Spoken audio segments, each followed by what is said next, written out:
क्या आपने कभी सोचा है कि जो चीजें हमें टीवी पर रियलिटी के नाम पे दिखाई जाती हैं उनका असली चेहरा क्या है? आज हम बात करने वाले हैं बिग बॉस के बारे में, कुछ ऐसे पहलुओं पर भी जो आपने कभी सोचे नहीं होंगे। अगर आपको भी लगता है कि बिग बॉस 18 एक रियलिटी शो है तो तैयार हो जाइए इस वीडियो के लिए जो आपके कॉन्सेप्ट्स को हिला के रख देगी। बिग बॉस का नाम आते ही दो चीजें हमारे जहन में आती हैं, एक तो है एंटरटेनमेंट और एक है कंट्रोवर्सी। लेकिन क्या ये शो एंटरटेनमेंट है या फिर एक बहुत बड़ा कैनवस जो कि कंट्रोवर्सीज को लेकर चलता है? इस वीडियो में हम डिस्कस करने वाले हैं शो के इंसेप्शन से लेकर एवोल्यूशन तक, और साथ ही हम आपको दिखाएंगे कि कैसे एक शो एक आम रियलिटी शो से कल्चरल फिनोमिना बन चुका है। तो बने रहिए अंत तक।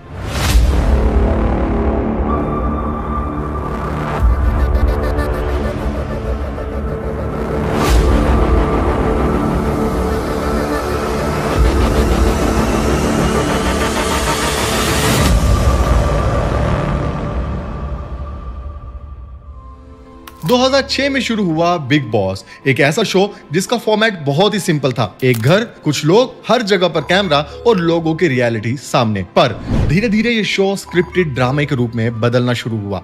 आपने नोटिस किया होगा कि हर सीजन में एक विलन होता है और एक हीरो, लेकिन सवाल ये है कि ये नेचुरल कैसे होता है? क्या नेचुरल सब कुछ है? तो जवाब है नहीं, ये सब कुछ एक स्क्रिप्टेड प्लान के थ्रू होता है। क्या आप जानते हैं कंटेस्टेंट्स को डेलिबरेटली प्रोवोक किया जाता है ताकि वो ऐसे मूवमेंट्स में आए जो उनको ज्यादा टीआरपी दे सकें। अब बात करते हैं कि इन कंटेस्टेंट्स के बारे में। बिग बॉस 18 के घर के अंदर आपको हमेशा वही लोग मिलते हैं जो कि पुरानी कंट्रोवर्सी से फेमस होते हैं या फिर स्कैंडल्स को क्रिएट करने की क्षमता रखते हैं। जैसे कि दो ऐसे लोग जिनकी कभी लड़ाई हुई हो लेकिन कभी भी उनकी न्यूज में चर्चा ज्यादा हुआ ना हो, लेकिन बिग बॉस को पता चल जाए तो वो उनको एक ही शो पे आमने सामने रख देता है कि अब तो ये लोग लड़ मरेंगे। आपने देखा होगा कि कैसे एक आम इंसान जिसको शायद पहले कभी न्यूज में नहीं देखा होगा, बिग बॉस 18 के बाद वो हाउस होल्ड का नाम बन के बाहर निकलता है। लेकिन इसके पीछे असली गेम प्लान क्या है? क्या ये शो कंटेस्टेंट को अच्छे तरीके से सिलेक्ट करता है या उनके नैरेटिव्स भी खुद बिल्ड करता है? तो जवाब है जी हाँ, ये शो स्क्रिप्टेड है। एक और इंटरेस्टिंग एस्पेक्ट इस शो का स्क्रिप्टिंग और एडिटिंग भी है। क्या आपको लगता है कि जो भी आप इस शो में देखते हो वो 100% रियल है? तो जवाब है नहीं, क्योंकि शो के क्रिएटर फुटेज को इस तरह से एडिट करते हैं ताकि एक सर्टेन इमेज बनाई जा सके। जैसे कि किसी भी कंटेस्टेंट को अगर विलन बनाना है तो उसके सिर्फ नेगेटिव मोमेंट्स को दिखाया जाता है ताकि वो विलन बन सके, और हीरो को बनाने के लिए सिर्फ उसके पॉजिटिव मोमेंट्स को हाईलाइट किया जाता है। लेकिन ये एडिटिंग सिर्फ एंटरटेनमेंट के लिए नहीं बल्कि लोगों के परसेप्शंस को मैनिपुलेट करने के लिए की जाती है। अब बात करते हैं सलमान खान की, जो इस शो के होस्ट हैं। क्या आपने तो कभी सोचा सलमान खान जैसे मेगा स्टार इस शो के साथ क्यों जोड़ा गया? क्या सलमान खान की प्रेजेंस सिर्फ एक ब्रांडिंग मूव है या फिर कुछ और? अगर आप ये शो देखते हैं और सलमान खान को जानते हैं तो आपको पता ही होगा सलमान खान खुद भी कंट्रोवर्सी से जुड़े रहते हैं। क्या इस शो में उनका होना एज अ होस्ट एक रेपुटेशन मैनेजमेंट का पार्ट है या फिर वो इस शो के अंदर एक मास अपील देने के लिए उनको रखा गया है? ये मैं सवाल आप पर ही छोड़ता हूँ, कमेंट में इसका जवाब जरूर देना। अब हम डिस्कस करेंगे बिग बॉस के फॉर्मेट के एवोल्यूशन की। शुरू के शो के अंदर ये एक सबटल सिंपलिसिटी लेकर चल रहा था, लेकिन उसके बाद ये मेलोड्रामा सर्कस का पार्ट बन गया। हर सीजन में आपको फाइट्स, लव एंगल और भी स्कैंडल्स मिलेंगे। क्या बिग बॉस एक स्क्रिप्टेड ड्रामा है या फिर टीआरपी बढ़ाने के लिए एक ह्यूमन एक्सपेरिमेंट का यूज करता है? और सबसे इंपॉर्टेंट एंगल जो सब लोग मिस करते हैं, बिग बॉस समझ के ऊपर इंपैक्ट करता है। क्या आपने कभी सोचा है बिग बॉस के अंदर जो चीजें दिखाई जाती हैं वो एक लार्जर स्केल के ऊपर कल्चरल शिफ्ट का हिस्सा है? जैसे कि normalising toxicity, glorifying the aggression, over value superficial glamour, यानी कि शो के अंदर भर भर के आपको ग्लैमर दिखाया जाता है। और अब तो ये शो काफी हद तक अश्लील हो चुका है।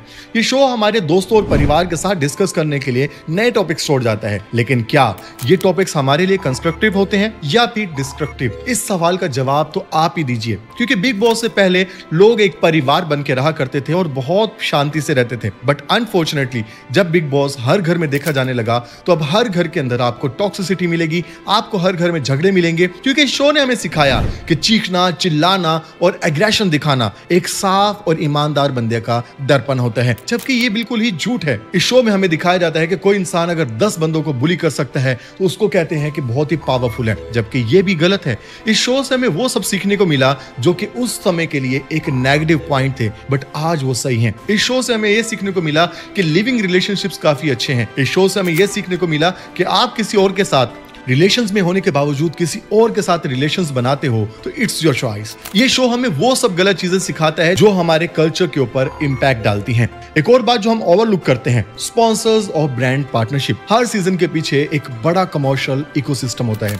आपने नोटिस किया होगा कि हर एक चीज मोनेटाइज की गई है, फ्रॉम टास्क टू कॉस्ट्यूम। क्या बिग बॉस टीआरपी के अलावा एक रेवेन्यू जनरेटिंग मशीन है जो सिर्फ पैसा कमाने के लिए बनाया गया है? तो बेशक इसका जवाब हाँ है। ये कोई भी बंदा शो बनाएगा तो पैसा कमाने के लिए ही बनाएगा। अब आते हैं सोशल मीडिया के रोल पर। बिग बॉस के कंटेस्टेंट्स के लिए पॉपुलैरिटी उनका कैरियर की लार्जली एक सोशल मीडिया प्रेजेंस पे डिपेंड करता है। क्या आपने कभी नोटिस किया है कि बिग बॉस का एक कंटेस्टेंट कैसे एक इन्फ्लुएंसर बन जाता है? शो के क्रिएटर्स इस एस्पेक्ट को कैसे लेवरेज करते हैं? और एक सबसे बड़ी बात, शो की टीआरपी पिछले काफी सालों से हमेशा गिरती ही जा रही है, जिसका मतलब क्या समझूं मैं? क्या लोग अब समझना शुरू हो गए कि रियलिटी असल में रियलिटी नहीं है, एक स्क्रिप्टेड ड्रामा है जो कि हमारे जहनों को मैनिपुलेट करता है?